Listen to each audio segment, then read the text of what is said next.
ہاں جی جناب، اگلی حدیث سنن ابی داؤد سے ہے، انٹرنیشنل نمبر ہے اس کا 4648۔ یہ وہ عشرہ مبشرہ والی حدیث، 10 جنتی صحابہ ایک مجلس میں۔ آپ دیکھیں یہ حدیث بھی یہ لوگ پوری نہیں بیان کر سکتے، جو میں آپ سے کہہ رہا تھا نا کہ یعنی پردہ ڈالا جاتا ہے، تو اس میں بھی آپ دیکھیں امام ابو داؤد نے ان لوگوں کے نام چھپا لیے ہیں جو بیچ میں تھے اور فلاں فلاں کر کے بات کی ہے۔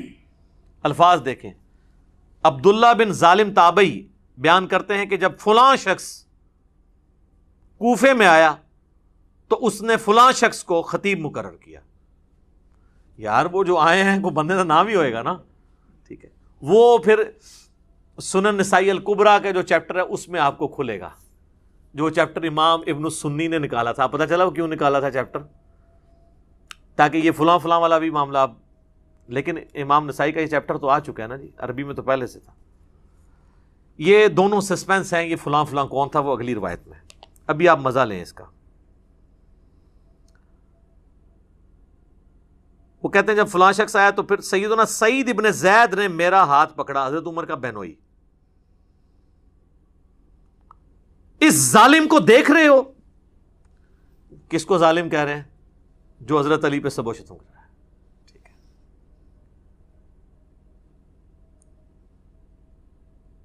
سیدنا عبداللہ بن ظالم تابعی بیان کرتے ہیں کہ پھر سیدنا سعید بن زید نے فرمایا 9 افراد کے بارے میں جنتی ہونے کی گواہی دیتا ہوں، اگر 10ویں کا ذکر کر دوں تو کوئی گناہ کی بات نہیں ہوگی۔ میں نے پوچھا وہ کون ہے؟ تو انہوں نے فرمایا کہ رسول اللہ صلی اللہ علیہ وآلہ وسلم کوہ ہیرا پر کھڑے ہو کر فرمانے لگے، اے ہیرا پہاڑ تھم جا، تجھ پر اس وقت نبی یا صدیق یا شہید تو موجود ہیں۔ پھر میں نے پوچھا وہ 9 افراد کون ہیں؟ تو سعید ابن زید نے کہا کہ رسول اللہ صلی اللہ علیہ وآلہ وسلم،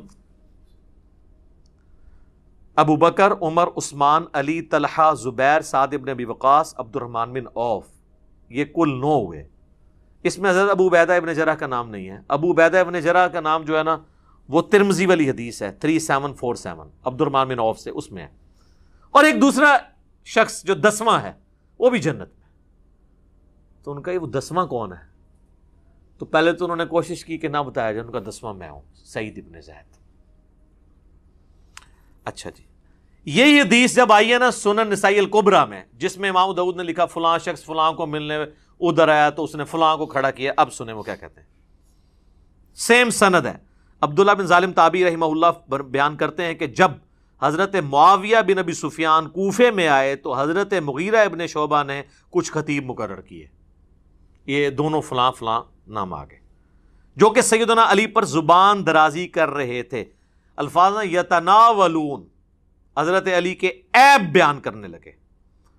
چنانچہ سعید ابن زید نے میرا ہاتھ پکڑا اور فرمایا اس ظالم کو دیکھتے ہو، یہ ایک جنتی شخص پر لعنت کروا رہا ہے۔ کون؟ یا مغیرہ ابن شعبہ کو انہوں نے کہا یا حضرت معاویہ کو؟ یہ مجھے کہتے ہیں جی ظالم مغیرہ کے الفاظ کدھر ہیں؟ وہ تو میں بتاؤں گا کہ وہ 6 دفعہ انہوں نے کہا اوئے مغیرہ، اوئے مغیرہ، کیونکہ اس حدیث میں الفاظ ہیں کہ انہوں نے اوئے مغیرہ کو 3 دفعہ ریپیٹ کیا، تو 6 ہو گیا نا۔ تو میں رجوع کرتا ہوں، میں نے پچھلی دفعہ کہا تھا 3 دفعہ کہا، انہوں نے 6 دفعہ کہا۔ میں بھی رجوع کرتا ہوں چیزوں پہ، ٹھیک ہے جی، وہ آگے آئے گی حدیث۔ تو ایک جنتی شخص پر لعنت کرواتا ہے؟ پھر انہوں نے 9 افراد کے بارے میں گواہی دی، پھر وہی والی حدیث ریپیٹ ہو جاتی ہے کہ وہ کون سے جنتی ہیں، 10ویں خود۔ سنن نسائی الکبریٰ میں ایک اور حدیث ہے اسی فضائل صحابہ والے چیپٹر میں، یہی تابعی کہتے ہیں کہ میں سعید ابن زید کے پاس آیا تو میں نے عرض کی کہ کیا آپ اس ظالم شخص پہ تعجب نہیں کرتے کہ جس نے سیدنا علی پر سب و شتم کرنے کے لیے خطیب مقرر کیے ہوئے ہیں؟ یہاں پہ سب کا لفظ نہیں ہے، یشتمون علی، تو شتم کا لفظ تو ہوتا ہی گالی کے لیے ہے، تنقید کے لیے نہیں، وہ کہتے ہیں سب کا لفظ یہ تھے، اس میں الفاظ ہے۔ تو انہوں نے فرمایا کیا وہ ایسا کرتا ہے واقعی؟ جبکہ میں گواہی دیتا ہوں کہ 9 افراد جنت میں ہیں۔ پھر انہوں نے وہی حدیث سنائی عشرہ مبشرہ والی، اور 10واں پھر اپنا ذکر کیا۔ اب یہ حدیث صحیح ابن حبان میں، مسند احمد اور کئی کتابوں میں موجود ہے۔ اب آ جائیں ایک اور حدیث جو سنن ابی داؤد کے اندر موجود ہے۔ سنن ابی داؤد سے عشرہ مبشرہ والی حدیث ہی نہیں بیان کر سکتے، 4650۔ ایک تابعی ہیں وہ کہتے ہیں کہ میں فلاں شخص کے پاس کوفے کی مسجد میں بیٹھا ہوا تھا اور اہل کوفہ بھی موجود تھے.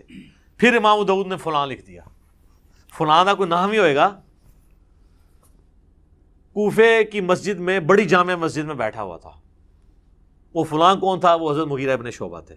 امام احمد بن حنبل نے یہ حدیث نقل کر کے ان کا نام بھی لکھ دیا. امام ابو داؤد کو شرم آئی کہ میں فلاں کر کے نام تو چھپا رہا ہوں. ظاہر ہے انسان کا ضمیر تو ملامت کرتا ہے, سچائی تو پھر کھٹکتی ہے. آپ حیران ہوں گے اس حدیث کے بعد نا امام ابو داؤد نے ایک حدیث لی ہے, اس میں تو انہوں نے فلاں لکھ دیا, دونوں حدیثوں میں فلاں فلاں کر کے نا فلاں کو بچا لیا. پھر اس کے بعد اچانک ایک حدیث لے کے آتے ہیں جس کا اس پورے چیپٹر سے خلافت کے کوئی تعلق نہیں ہے. اور وہ حدیث یہ لے کے آتے ہیں کہ جب سہیل ابن عمرو صلح حدیبیہ کے موقع پر حضور علیہ السلام سے معاہدہ کرنے آیا تو وہ بار بار حضور کی داڑھی کی طرف ہاتھ بڑھاتا تھا. بعض لوگوں کو عادت ہوتی ہے نا داڑھی کو ہاتھ لگا کے بات کرنا یا ٹھوڑی کو. تو کہتے ہیں ایک شخص وہاں کھڑا تھا جس نے اپنے تلوار کی جو ہاتھ والی سائڈ ہے نا جہاں سے دستی اس کو پکڑا جاتا, تو وہ اس کے ہاتھ پہ اس نے ماری. اس نے کہا اپنے جو ہے نا ہاتھ رسول اللہ کی داڑھی سے پیچھے کر. تو وہ کہتے ہیں وہ شخص حضرت مغیرہ ابن شعبہ تھے. اس حدیث کا خلافت کے چیپٹر کے ساتھ کوئی تعلق ہے؟ وہ اصل یہ بتانا چاہ رہے تھے کہ یہ جو فلاں شخص ہے نا وہ مغیرہ ابن شعبہ ہے اور وہ صحابی ہے اور صلح حدیبیہ کا صحابی ہے. پھر وہ حدیث لے کے آتے ہیں, مسلم شریف میں بھی حدیث ہے کہ نبی علیہ السلام نے فرمایا کہ جنہوں نے درخت کے نیچے میرے ہاتھ پہ بیعت کی ہے میں اللہ سے امید کرتا ہوں ان کو آگ نہیں چھوئے گی. صلح حدیبیہ والے. یہ مسئلہ ہم آگ کا جہنم یا جنت نہیں کسی کی طے کر رہے ہیں, ہم تو یہ کہہ رہے ہیں کہ کس کے ایٹیچیوڈ کی خمیازہ آج ہم بھگت رہے ہیں. آج اگر ہمارے پاس طاقت ہو ہم ان کو دوبارہ دنیا میں لیں ہیں اور ان کہیں کہ حضرت دیکھیں آپ لوگوں کی وجہ سے اس وقت امت کی کیا حالت ہوئی ہے, تو وہ بھی اپنے اس عمل کے اوپر پچھتائیں, چاہے وہ حضرت معاویہ رضی اللہ تعالیٰ عنہ ہوں, عمر بن عاص ہوں یا مغیرہ ابن شعبہ ہوں رضی اللہ عنہم اجمعین. تو وہ کہتے ہیں فلاں شخص کے پاس آ کے میں بیٹھ گیا تو اتنے میں سعید ابن زید وہی حضرت عمر کے بنوئی وہاں پہنچے. تو اس فلاں شخص نے ان کو اپنے پاس تخت پہ بٹھا لیا. اس وقت آپ مسجدوں میں تخت لگے ہوتے تھے کیونکہ گورنر وہیں بیٹھتے تھے, ایک پورا ایک سلسلہ تھا, مسجد ہی آفس ہوتی تھی. ان کا استقبال کیا. اتنے میں ایک شخص جس کا نام قیس بن علقمہ تھا وہاں پر آیا تو حضرت مغیرہ ابن شعبہ, یعنی یہاں تو انہوں نے لکھا فلاں نے اس کا بڑا استقبال کیا اور اس نے مسلسل گالی گلوچ شروع کر دی. جس نے یہاں بھی ہو گئی, بوڑھوں کو عادت ہوتی ہے نا, وہ جو ساتھ بیٹھے ہوتے ہیں ان کو پتا ہوتا ہے کہ کس کو گالیاں نکال رہا ہے. نیا بندہ پوچھتا ہے کیوں لگے آئے, چاہے وہ کبھی حکمران کو نکال رہا ہو کسی مولوی کو, تو ساتھ کے لوگ تو جانتے ہیں. تو اس نے صرف سیدھی گالیاں نکالی, فلانا یہ اس پہ لعنت, یہ نام لیے بغیر. تو حضرت سعید ابن زید نے کہا یہ کس کو گالیاں نکال رہا ہے؟ تو انہوں نے کہا یہ علی ابن ابی طالب کو نکال رہا ہے. یہ فلاں نے جب کہا, فلاں کون؟ مغیرہ ابن شعبہ, مسند احمد میں آ جائے گا آگے. اللہ اکبر. اب ادھر تو فلاں ختم نہیں ہو سکتا تھا نا, یہاں پہ الفاظ ہیں. سعید ابن زید نے فرمایا میں دیکھ رہا ہوں کہ تمہارے سامنے اصحاب رسول کو گالیاں دی جاتی ہیں اور تم اس کو نہ تو برا سمجھتے ہو نہ ان لوگوں کو روک رہے ہو, حالانکہ میں نے خود رسول اللہ سے یہ بات سنی تھی اور میں اس بات سے ڈرتا ہوں کہ میں کوئی ایسی بات رسول اللہ کی طرف منسوب کروں جو آپ نے نہ فرمائی ہو اور قیامت والے دن رسول اللہ مجھ سے پوچھ لیں کہ تو نے مجھ پہ جھوٹ کیوں باندھا تھا. وہ کہہ رہے ہیں میں تو ڈرتا ہوں, میں نے خود رسول اللہ سے یہ سنا تھا کہ ابو بکر جنت میں ہے, عمر جنت میں ہے, عثمان جنت میں ہے, علی جنت میں ہے, طلحہ جنت میں ہے, زبیر جنت میں ہے, سعد ابن ابی وقاص جنت میں ہے, عبد الرحمن بن عوف بھی جنت ہے, اور میں 10ویں کا نام بھی بتا سکتا ہوں. پھر حضرت سعید ابن زید خاموش ہو گئے. مسجد میں آوازیں بلند ہونا شروع ہو گئیں کہ وہ 10واں شخص کون ہے. تو انہوں نے فرمایا وہ 10واں شخص میں ہوں, سعید ابن زید. اللہ. پھر فرمایا تم سب سن لو, رسول اللہ کی مائیت میں کسی صحابی کا چہرہ غبار آلود ہونا تم میں سے کسی کے سارے عمر کے نیک اعمال کرنے سے بہتر ہے, خواہ اسے سیدنا نوح علیہ السلام جتنی عمر ہی کیوں نہ دے دی جائے. یہ آپ کو حدیثیں تو بیان کرتے ہیں, آپ کو یہ نہیں بتاتے یہ حدیثیں کن لوگوں کو سنائی جاتی تھی, جن لوگوں کا آپ دفاع کر رہے ہیں. اور جن کے فضائل آپ کو سنانے چاہیے ان کے فضائل سنانے کو آپ رافضیت کہتے ہیں. تو پھر سب سے بڑے رافضی تو سعید ابن زید ہوئے، نعوذ باللہ. یہی حدیث پھر مسند احمد میں نے پورا اس کا ایک طریق نقل کیا ہے، اس میں الفاظ موجود ہیں، اور اس میں الفاظ ہے جب وہ گالیاں دیتا ہے نا وہ قیس بن علقمہ، تو حضرت سعید ابن زید غصے میں کہتے ہیں اوئے مغیرہ، اوئے مغیرہ، اور حدیث کے الفاظ ہیں وہ 3 دفعہ کہتے ہیں، یعنی 6 ہو گئے. تو کہتے ہیں یہ کہاں؟ وہ کہتے ہیں جی صحابی سے اس طریقے سے تو نہیں بات کر سکتا تھا. یار حضرت علی پہ لعنت ہو رہی ہو تو یہ کہا جائے گا کہ پیارے مغیرہ بھائی جان یہ کیا کر رہے ہیں آپ؟ آگ ہی لگے گی نا ایک سابقون الاولون میں سے سعید ابن زید کو. ٹھیک ہے، اللہ اکبر. پھر انہوں نے پوری وہ حدیث بیان کر دی. ایک اور حدیث سنن نسائی الکبریٰ کے اندر ہے، وہی فضائل صحابہ والے چیپٹر میں. اس میں تو واضح الفاظ ہیں کہ وہی تابعی عبداللہ کہتے ہیں کہ حضرت مغیرہ نے خطبہ دیا اور اس میں سیدنا علی کو سب و شتم کا نشانہ بنایا، تو اس پہ سعید ابن زید نے فرمایا میں گواہی دیتا ہوں کہ میں نے رسول اللہ سے خود سنا تھا، اے ہیرا پہاڑ تھم جا، تجھ پر اس وقت نبی، صدیق اور شہید ہی تو ہیں. پھر نبی علیہ السلام نے فرمایا ابو بکر، عمر، عثمان، علی، طلحہ، زبیر، سعد ابن ابی وقاص، عبد الرحمن بن عوف اور سعید ابن زید سب جنت میں ہیں. عشرہ مبشرہ کی رٹ لگائی ہوتی ہے اہل سنت کے ہاں، یہ عشرۃ مبشرۃ حدیث بھی نہیں 10 جنتی صحابہ کی بیان کر سکتے، آدھی بیان کرتے ہیں. ایک اور حدیث سنن نسائی الکبریٰ کے اندر یہی تابعی کہتے ہیں کہ میں سعید ابن زید کے سامنے بیٹھا تھا تو وہ فرمانے لگے ہمارے حکمران ہمیں حکم دیتے ہیں کہ ہم اپنے بھائیوں پر لعنت کریں.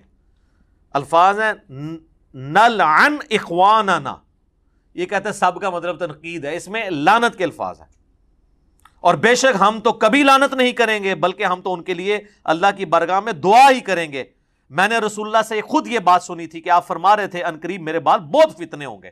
بنو امیہ کو سعید ابن زید کہہ رہے تسی وہی فتنے ہو جڑے حضور نے دسے سن، ساڑھے تے مسلط ہو گے اور ایسے ایسے ہوگا. اسی دوران ایک شخص وہاں آیا اور اس نے سعید ابن زید سے کہا میں تو حضرت علی سے دنیا میں ہر چیز سے بڑھ کے محبت کرتا ہوں. ہم تو کہہ رہے ہیں سبحان اللہ، یہ لوگ ہوتے کہتے ہیں اس کو ایران سے فنڈ آتا ہے، رسول اللہ سے بھی بڑھ کے محبت کرتا ہے. یقیناً رسول اللہ سے بڑھ کے نہیں کرتا. نہیں پھر باقیوں کی ادھر گئے، یہ تو رافضیت شیعت والی باتیں. سعید ابن زید کو جب اس نے کہا نا کہ یہ تو لعنت کرواتے ہیں اور میں علی کو ہر چیز سے بڑھ کر محبوب رکھتا ہوں، اس پر سعید ابن زید نے کہا تمہیں بشارت ہو، تم ایک جنتی انسان سے محبت کرتے ہو. پھر سعید نے کہا سنو، رسول اللہ سے میں نے خود سنا تھا ابو بکر، عمر، عثمان، علی، طلحہ، زبیر، عبد الرحمن بن عوف، سعد ابن ابی وقاص یہ سب جنت میں ہیں. اگر چاہوں تو 10ویں کا نام بھی بتا سکتا ہوں. 10ویں وہ خود تھے. پھر جب لوگوں نے زور لگایا تو پھر انہوں نے اپنا نام بتایا. ایک اور حدیث ہے سنن نسائی الکبریٰ کے اندر اور یہ ابو داؤد کے اندر موجود ہے. عبد الرحمن تابعی کہتے ہیں کہ سعید ابن زید حضرت مغیرہ ابن شعبہ کے پاس بیٹھے تھے تو حضرت مغیرہ نے حضرت علی کے بارے میں نازیبا الفاظ کہے تو سعید ابن زید وہیں پر کھڑے ہوئے اور فرمایا میں رسول اللہ سے خود یہ سن چکا ہوں کہ اہل قریش میں سے 10 لوگ جنتی ہیں، رسول اللہ، ابو بکر، عمر، عثمان. اچھا اس میں انہوں نے حضرت علی کا نام حضرت عثمان سے بھی پہلے لے دیا کیونکہ ان پہ سب و شتم ہو رہا تھا. شیخین کی فضیلت پہ تو اہل سنت کے ہاں اتفاق ہے، لیکن حضرت علی اور عثمان والی فضیلت جو ہے اس میں اختلاف پایا جاتا ہے. تو یہاں انہوں نے حضرت علی کا نام پہلے لیا، حضرت عثمان، طلحہ، زبیر، عبد الرحمن بن عوف، سعد ابن ابی وقاص اور پھر اپنا بھی ذکر کیا. تو یہ ایک ٹاپک ہے، میں نے اس کے اوپر ایک ریسرچ پیپر لکھ دیا ہے. اس سے کئی ایک ٹاپک اور جڑے ہوئے ہیں جو میں نے الحمدللہ 6 ٹاپکس کے اندر ایک ریسرچ پیپر لکھا ہے. واقعہ کربلا کا حقیقی پس منظر 72 صحیح الاسناد احادیث کی روشنی میں. یہ 72 کا ٹائٹل تو شہدائے کربلا کی نسبت سے ہے، ادروائز اس میں حدیثیں 200 سے زیادہ ہیں. ایک ایک نمبر پہ کئی حدیثیں ہیں. صرف 33 نمبر پہ جو میں نے غدیر خم کی حدیث لی ہے نا اس میں 8 روایتیں میں نے نقل کی ہیں. نمبر 1 ہی دیا ہے اس کو 33 تاکہ 72 کی نسبت قائم رہے. یہ اللہ کے فضل سے عربی میں بھی ہے، سب سے پہلے عربی میں لکھا، پھر اردو ترجمہ ہوا، پھر ہندی ترجمہ ہوا، پھر انگلش ہوا. انٹرنیشنل پمفلٹ ہے اور اس میں اکثر حدیث بخاری اور مسلم سے ہیں. حدیثوں کے نمبر علماء حرمین اور بیروت کی انٹرنیشنل نمبرنگ کے اوپر ہیں جو عربی کتابیں چھپتی ہیں دارالاسلام کی یا دارالکتب العلمیہ کی. اور اس ریسرچ پیپر میں بخاری مسلم کے علاوہ جو حدیث کی کتابیں ہیں ان میں میں نے ہر حدیث کی کتاب میں جو حدیث تھی اس کے اوپر دور حاضر کے بڑے محققین کی تحقیم لگائی ہے، شیخ البانی کی، شیخ زبیر لیزئی کی، شیخ شعیب ارناؤت کی رحمہم اللہ اجمعین. اور بخاری مسلم جو ہے وہ تو ویسے صحیح ہیں نا. یہ 6 ٹاپک کیا تھے؟ نمبر 1، منہج نبوی پر قائم خلافت راشدہ کی صحیح مدت کتنی تھی اور خلافت کے اہل حقیقی خلفۂ راشدین کون تھے.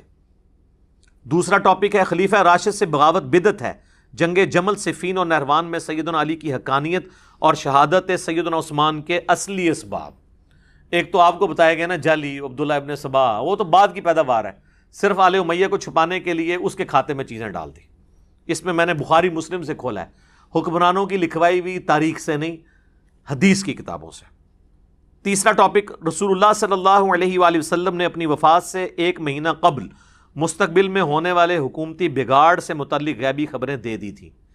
چوتھا ٹاپک، چوتھے خلیفہ راشد سیدنا علی کے فضائل کا بیان اور ان پر ممبروں سے لعنت کرنے کی بدعت کب اور کس نے ایجاد کی، جو آج کا ٹاپک ہے. بڑے عرصے سے لوگ مجھے کہہ رہے تھے اتنے بھی کوئی سب و شتم تے بھی کوئی ریکارڈنگ کراؤ، آ گئی جی پھر ہوں سامو.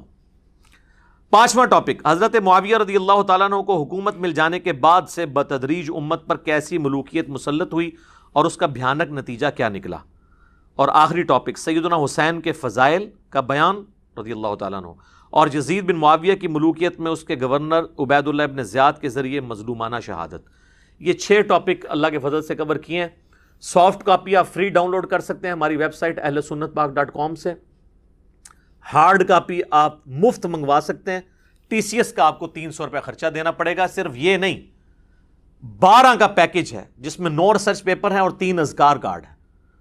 یہ 12 کا پیکج آپ اپنے گھر ہارڈ کاپی ڈاک میں منگوا سکتے ہیں. اور اللہ کے فضل سے یہ سارے ریسرچ پیپر کلرڈ پرنٹ ہوئے ہیں، ریڈ اور بلیک میں. بلیک میں رائٹنگ ہے، ریڈ میں حوالے ہیں تاکہ انا بھی پڑھ لیں. تو صبح 9 سے لے کر شام 5 بجے تک ہماری اکیڈمی کا نمبر کھلا ہوتا ہے. بیچ میں کھانے کا وقفہ یا نماز کا وقفہ ہے، یہ الگ بات. ہماری اکیڈمی کا نمبر ہے +923215900162. پاکستان سے کریں گے تو 032159000162. واٹس ایپ اس پہ ہے لیکن انٹرٹین نہیں ہوگا. ہاں کوئی کال کر لیتا ہے تو شاید انٹرٹین ہو جائے. میسج آپ نے جو کرنا ہے وہ ٹیکسٹ میسج کرنا ہے اور اس میں بھی کال کر کے کنفرم کرنا ہے تو آپ کے گھر ڈاک آ جائے گی. اس کے لیے جو پیمنٹ آپ کو صرف TCS کا خرچہ دینا پڑے گا، وہ ایزی پیسہ اکاؤنٹ بھی اس پہ بنا ہوا ہے، موبی کیش کا بھی، وہ انشاءاللہ آپ کو پورا طریقہ بتا دیں گے. تو آپ ہارڈ کاپی یہ منگوا سکتے ہیں، پڑھیں. اس میں سارے حقائق میں نے احادیث کی کتابوں سے کھولے ہیں، حکمرانوں کی تاریخ سے نہیں.